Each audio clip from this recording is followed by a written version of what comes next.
Every single day, around 64 billion beverages are consumed across the world. Out of all of them, more than 2 billion servings carry the name of the Coca-Cola Company. That means roughly 1 out of every 30 drinks consumed on Earth is connected to Coca-Cola.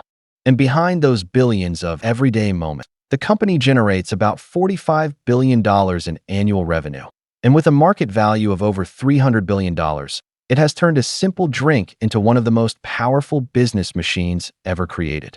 But here's something most people never think about. That bottle in your hand was probably never made by Coca-Cola.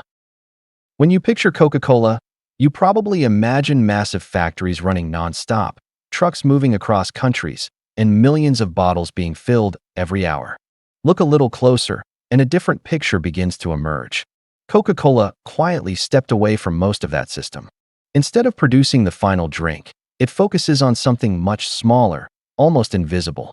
A concentrate, a syrup, and that's where the real business begins. That syrup is sold to a global network of bottling partners, companies like Coca-Cola Euro-Pacific Partners.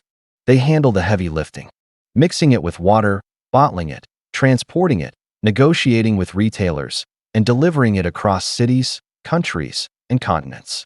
At first glance, it might seem like Coca-Cola is simply relying on external partners. But in reality, something much more deliberate is happening. Coca-Cola designs the system, oversees it closely, and steps in whenever needed. In some markets, it even owns or operates bottling businesses directly, especially when performance is weak.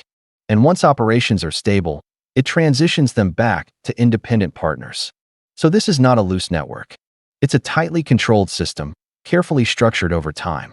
Coca-Cola stays asset-light, but never loses visibility or control. And this is where the strategy becomes clear.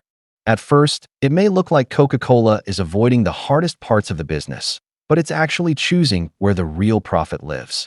Manufacturing and distribution still matter, but they require heavy investment and usually come with lower margins. Selling concentrate is different. It's cleaner, it scales effortlessly, and it's far more profitable. Today, around 60 to 65% of Coca-Cola's revenue comes from concentrate operations, yet it contributes an even larger share of profit. That's what allows the company to maintain gross margins of around 60%, far higher than most companies in the beverage industry. And as the heavier parts of the business move outward, something interesting happens. What remains at the center becomes even more powerful: the formula and the brand.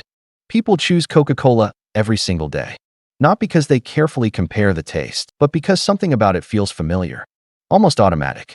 That feeling didn't appear overnight. It was built, layer by layer, over more than a century. Coca-Cola connected itself to moments of happiness, celebration, and shared experiences. And every year, it reinforces that connection, spending around $4 to $5 billion, or about 10% of its revenue, on marketing. But while the brand is constantly pushed out into the world, the formula moves in the opposite direction. It stays hidden, carefully protected. It's one of the most closely guarded trade secrets in the world. Stored securely, known fully by only a very small number of people, and never shared in a way that can be easily replicated. Only portions are provided to partners when necessary, ensuring that no single party can recreate the full product. Of course, even a great formula and a strong brand aren't enough on their own. It has to be there at the exact moment you want it. And this is where Coca-Cola becomes even more powerful. Its products are sold in more than 200 countries, reaching millions of retail locations, from supermarkets and restaurants to vending machines and small corner shops.